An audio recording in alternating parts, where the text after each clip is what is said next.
permitting a specific host. Okay? Pwede sa nimo ibutang access list 1 permit host, then that IP address. So that's very clear. Okay? So where to place sometimes the access list, asab yun nimo ibutang access list. So take note, in your network na ating gitawag na source and the destination. Okay? Let's say for example, the source of your blocking is FB. So FB is the source, your destination is your network. Get the idea? So when you are going to create an access list, there are two types there, the standard and the extended. So kung ang imong access list is a standard access list, dire ka sa destination, dire ka sa imuha dapit, then put it in your router. Okay? But if the access list is an extended one, dito ka sa source dapit. Okay? Dito ka sa source dapit. Dito ka butang og extended access list. So later na nato makita kung what is an extended and what is a standard type of access list. Okay? So every access list should be placed where it has a greatest impact on the efficiency. So basically, ang pagbutang sa access list, no, ang pagbutang sa access list, it's all about efficiency. Kaya nga naman, syempre, no, you would like your network to be efficient, walay downtime, or walay backlogs, or walay delay. Correct? So kabantay naman mo ato nga there will always be a delay kung mo-work ka sa network. Okay? So to do that, ang imong access list causes also delay on a specific implementation. Kaya iya pa man tan-awon, na to, na kay bisita, pasudlon na yun ni mo sa San Carlos, na adyo na delay ang bisita. Kaya nga naman, dito pa lang nga daan sa Borja, iya siya pangutan-on. Nag-aasa ka sa kay input na rin data ni mo sa etc. So meaning there's a delay there. So katong bisita ninyo, dili dahil kalaos directly to the department where should that person be. But in this case, mao na siya purpose ni access list. Okay? Kung asa dapita ang pinaka efficient nga pamaagi para dali lang kasulod ng bisita, no, without many scrutiny, dito nimo siya ibutang. Okay? So meaning pwede na ko i-kuha niya dira sa gate, okay, or dito sa department. I-get idea, kung dira sa gate, sa pasabutan na closer to layo ka sa destination, source man na siya diha, so meaning you are performing extended. Now, kung nakasulod na siya, padulong na siya dito sa department, dito pa na siya na magituliso ko, asaman ka, kinsaman ka, kinsagi pagkita ni mga estudyante, etc., then I'm using standard access list. Okay? So, all extended access is located as close as possible to the source of the traffic to be filtered. And this one is the standard access list because standard access is those that specify destination that resist.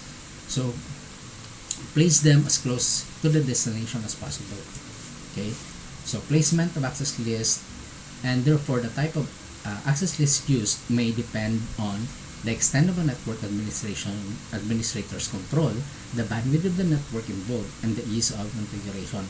So although these are just best practice kung asa nimo siya ibutang, naara jud nimo as administrator to where you put your own access control list. Okay? Pag-aanta ka mo blurry picture about about a network. Pwede yung network nimo ang before pa masulod sa ato ang network, ang internet connection, naka-filter na siya daan using a firewall. So, naka-firewall before your router. A firewall is an appliance. You get the idea? So, pag sulod lang na niya, i-filter na niya before nasulod sa router. Pwede sa router una, then ang firewall nimo ang naulahi. Pwede sa na siya. So it doesn't matter at all. Depende na sa point of view sa imuhang implementation as administrator. So kung tanawon nimo kung ano efficient, then go on with it. Kung ano efficient, then go on with it. Pero kinahanglan kay balo jud ka kung paano mag-set up. Okay? So the system administrators want to prevent traffic originating from 192.168.10.0. So asa man na siya 10.0 network.